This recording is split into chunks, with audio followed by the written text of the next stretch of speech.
एक सुनहरे राज्य में राजा विराज अपनी 4 सुंदर बेटियों के साथ रहते थे। जब तीनों बड़ी राजकुमारियों के विवाह का समय आया तो सबसे छोटी राजकुमारी लावण्या ने अचानक इनकार कर दिया। उसकी आंखों में एक अलग ही सपना था, एक ऐसा रहस्य जो उसने किसी से न कहा। राजा ने उसकी जिद को स्नेह से स्वीकार किया और बाकी 3 की शादी करवा दी। लावण्या के लिए जंगल की घनी हरियाली के बीच एक ऐसा महल बनवाया गया जो सफेद संगमरमर से बना था और इंद्रधनुषी कांचों से सजा हुआ था। यह महल इतना खूबसूरत था कि मानो चांदनी रात की कोमल चादर ठोस होकर धरती पर उतर आई हो। एक दिन उसकी सहेली महल में आई। उसने महल की खूबसूरती पर मुग्ध होकर कहा, लावण्या, यह महल तो स्वप्निल है, पर कल्पना करो, अगर इन खिड़कियों के पास, इन बालकनियों में पेपे के फूल खिले होते तो शायद स्वर्ग भी इसकी बराबरी न कर पाता। यह नाम सुनते ही लावण्या की आंखों में एक अजीब सी चमक दौड़ गई। यह कोई साधारण इच्छा नहीं, बल्कि एक गहरी गूंजती हुई तृष्णा थी। उसने राजा से पेपे के फूलों की मांग की। राजा का चेहरा गंभीर हो गया। पुत्री, उन्होंने कहा, पेपे का फूल कोई साधारण फूल नहीं है। यह एक जादुई फूल है जिसके बारे में कहा जाता है कि वह केवल असंभव को पूरा करने वालों के लिए ही खिलता है। उसे लाना प्राणघातक भी हो सकता है। पर लावण्या की जिद एक ऐसी दीवार थी जो टस से मस नहीं हुई। उसकी जिद के आगे राजा को झुकना पड़ा। उन्होंने पूरे राज्य में ढिंडोरा पिटवा दिया। जो कोई भी पेपे का फूल लेकर आएगा उसे अथाह धन और राज्य का सम्मान प्रदान किया जाएगा। यह चुनौती एक दूर के गांव के एक गरीब किसान के बेटे वीरेंद्र के कानों तक पहुंची। उसके पास न तो धन था, न हथियार, केवल एक साहसी हृदय और अपने परिवार की मदद करने की तीव्र इच्छा थी। एक सुबह वह अपने बूढ़े घोड़े पर सवार होकर अज्ञात की ओर निकल पड़ा। उसका रास्ता एक संकरी और डरावनी पहाड़ी घाटी से होकर गुजरा। अचानक झाड़ियों से 5 डाकू निकले। उनके चेहरे क्रूरता से विकृत थे और हाथों में चमकती तलवारें थीं। जान बचाकर भाग जा, नहीं तो तेरी जान ले लेंगे, उनमें से एक चिल्लाया। वीरेंद्र का हृदय जोर जोर से धड़कने लगा। वह भागा। उसके पैरों के नीचे पत्थर लुढ़कते रहे और डाकुओं की दहाड़ें उसका पीछा करती रहीं। थक कर चूर वह एक छोटी सी कुटिया के सामने जा पहुंचा, जहां एक वृद्ध राशि तेज धूप में समाधि लगाए बैठे थे। उनके शरीर पर पसीना छू रहा था, पर उनकी आंखें बंद थीं। वीरेंद्र ने बिना एक पल गंवाए अपना पुराना कुर्ता फाड़ा और उसे अपने हाथों में पकड़कर आरशी के सिर पर एक सहज छाया बना दिया। वह घंटों तक वहीं खड़ा रहा, अपनी थकान और डर को भूलकर। जब आरशी ने आंखें खोली तो उनकी दृष्टि में कृतज्ञता झलक रही थी। तुमने मेरी तपस्या में सहायता की बेटा, अब मुझे बताओ मैं तुम्हारे लिए क्या कर सकता हूं? वीरेंद्र ने हाथ जोड़कर कहा, महात्मन, कुछ डाकू मेरा पीछा कर रहे हैं, कृपया मेरी रक्षा करें। राशि मुस्कुराए। उन्होंने एक मंत्र फुसफुसाया और वीरेंद्र का शरीर सिकुड़कर एक सूक्ष्म मक्खी का रूप ले लिया। ठीक उसी पल डाकू कुटिया में घुस आए। उन्होंने सब कुछ छान मारा, पर उनकी नजर उस छोटी सी मक्खी पर न पड़ी जो शांति से दीवार पर बैठी थी। निराश होकर वे चले गए। मक्खी फिर से वीरेंद्र बन गया। उसने आरशी को अपनी यात्रा का उद्देश्य बताया। राशि ने गहरी सांस ली। पेपे का फूल, यह एक गहन रहस्य है वत्स। यह मार्ग अकेले पार नहीं किया जा सकता। तुम्हें एक ऐसी राजकुमारी की सहायता चाहिए जो इस रहस्य के द्वार तक पहुंच रखती हो। उसका नाम है राजकुमारी मीरा और वह पूर्व दिशा के राज्य में रहती है। केवल वही तुम्हारा मार्गदर्शन कर सकती है। आशा की एक किरण के साथ वीरेंद्र ने आरशी को प्रणाम किया और अपनी यात्रा जारी रखी। उसका मन अब एक नए रहस्य, एक नई चुनौती और एक राजकुमारी से मिलने की उत्सुकता से भर गया था। वीरेंद्र जब राजकुमारी मीरा के राज्य में पहुंचा तो एक अप्रत्याशित दृश्य ने उसे रोक लिया। एक नदी किनारे एक धोबिन बेहद पतले पारदर्शी कपड़े सुखा रही थी। वीरेंद्र का घोड़ा अनजाने में उन कपड़ों पर से गुजर गया। अरे, अंधा हो गया हो क्या? धोबिन चिल्लाई। देखता नहीं, ये राजकुमारी मीरा के कीमती कपड़े हैं। वीरेंद्र हैरान रह गया। इतने पतले कपड़े, इन्हें पहनने वाली राजकुमारी कैसी होगी? उसके मन में एक अजीब सी उत्सुकता जागी। ये सोचकर कि शायद यही वह राजकुमारी है जिसके बारे में अर्शी ने बताया था, वह तुरंत महल की ओर चल पड़ा। महल में राजकुमारी मीरा से मिलकर वीरेंद्र विस्मय में पड़ गया। वह इतनी सुंदर थी कि चांद भी शर्मा जाए, लेकिन उसकी आंखों में एक तीखी चमक और चेहरे पर एक अहंकार था। वीरेंद्र ने विनम्रता पूर्वक पेपे के फूलों के बारे में पूछा। मीरा मुस्कुराई। रहस्य तो मैं बता दूंगी, लेकिन एक शर्त पर। तुम्हें मुझे शतरंज के 3 बाजी में हराना होगा। अगर हारे, उसकी आवाज में एक खतरनाक मिठास घुल गई, तो अपनी जान गंवा बैठोगे। अगर जीते तो मुझे पालोगे। वीरेंद्र के पास कोई चारा नहीं था। खेल शुरू हुआ। वीरेंद्र आश्चर्यजनक रूप से अच्छा खिलाड़ी निकला, लेकिन मीरा और भी बेहतर थी। 2 बाजी बिना किसी रियायत के मीरा ने जीत ली। तीसरी और अंतिम बाजी के लिए सूर्यास्त हो गया। नियम के अनुसार अगली सुबह खेलना था। वीरेंद्र मन ही मन टूट सा गया। यह उसका आखिरी मौका था। तभी उसे उस दयालु अर्शी की याद आई। उसने रात भर ध्यान लगाकर उन्हें याद किया और मार्गदर्शन मांगा। अगली सुबह राजकुमारी मीरा की दिनचर्या में अजीब व्यवधान आए। स्नान के लिए मंगवाया गया पानी किसी कारणवश गंदला था। मीरा ने गुस्से में अपनी दासी को डांटा, लेकिन समय की कमी के कारण उसी पानी से नहा लिया। फिर नाश्ते के दौरान एक जिद्दी मक्खी उसके भोजन पर बार बार बैठ रही थी, जिसे उसने बेमन से ही खा लिया। अंतिम और निर्णायक बाजी शुरू हुई। खेल के बीच में ही मीरा ने जीत के जोश में अपना विशेष सुगंधित पान मंगवाया, पर वह पान गायब था। यह एक बड़ा झटका था।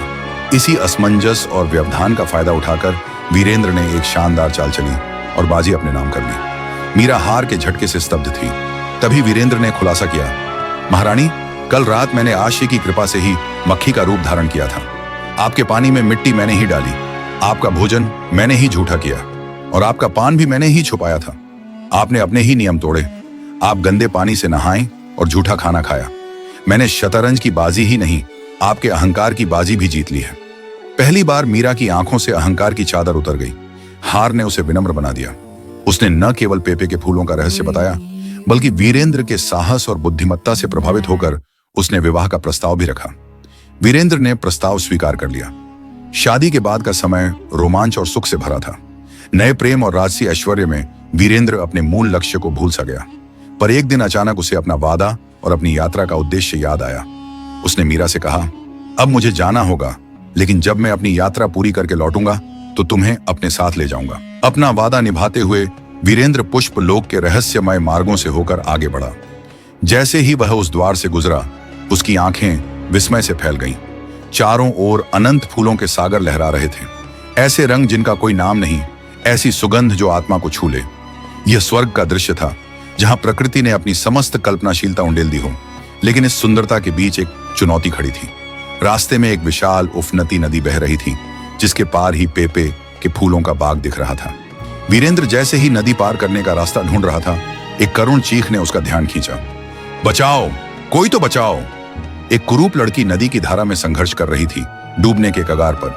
बिना एक पल गंवाए वीरेंद्र उफनते पानी में कूद पड़ा। धाराओं से लड़ता, संघर्ष करता, वह आखिरकार उसे बाहर निकालने में सफल रहा। दोनों किनारे पर सुरक्षित पहुंचने पर लड़की ने उदासी से कहा, तुमने ऐसा क्यों किया? मेरे जैसी कुरूप के लिए अपनी जान जोखिम में डाली।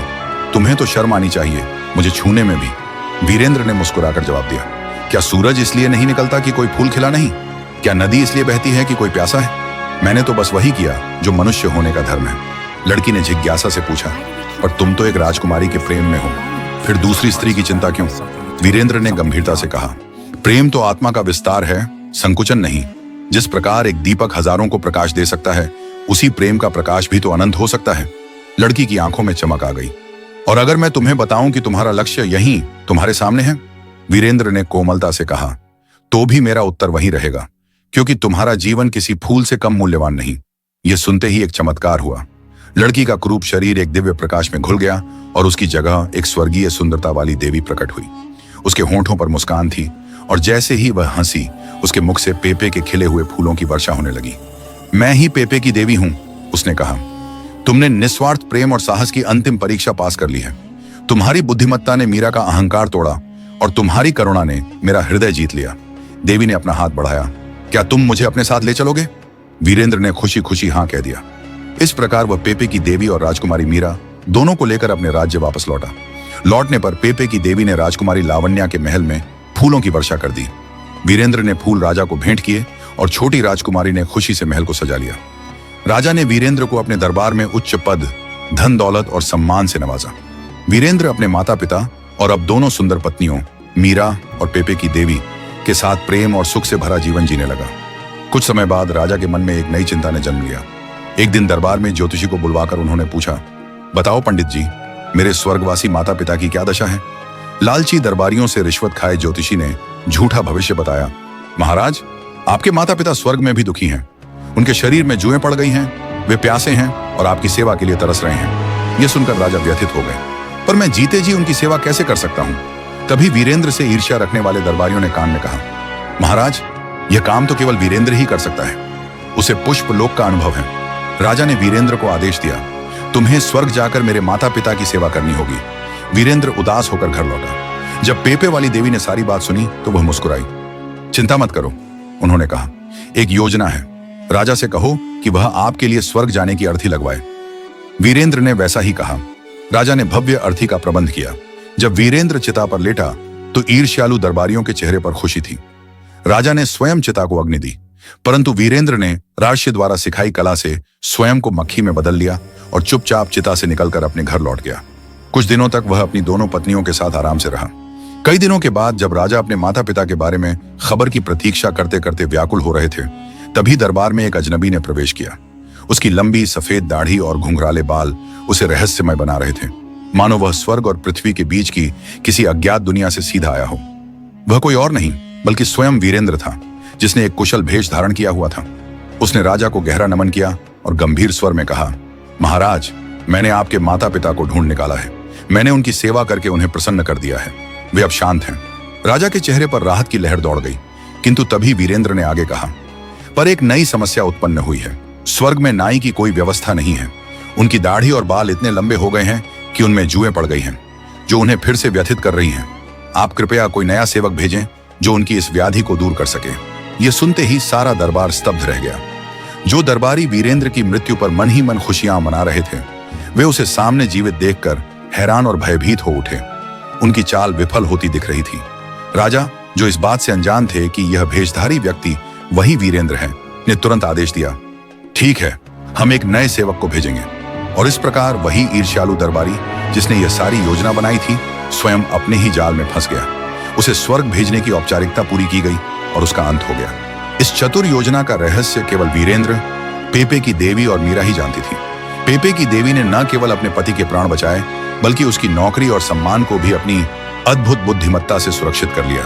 और इस तरह वीरेंद्र ने अपनी दोनों पत्नियों, एक की शारीरिक सुंदरता और दूसरी की मानसिक सुंदरता के साथ एक ऐसा जीवन पाया जहां प्रेम और बुद्धि ने हमेशा के लिए अपना घर बना लिया।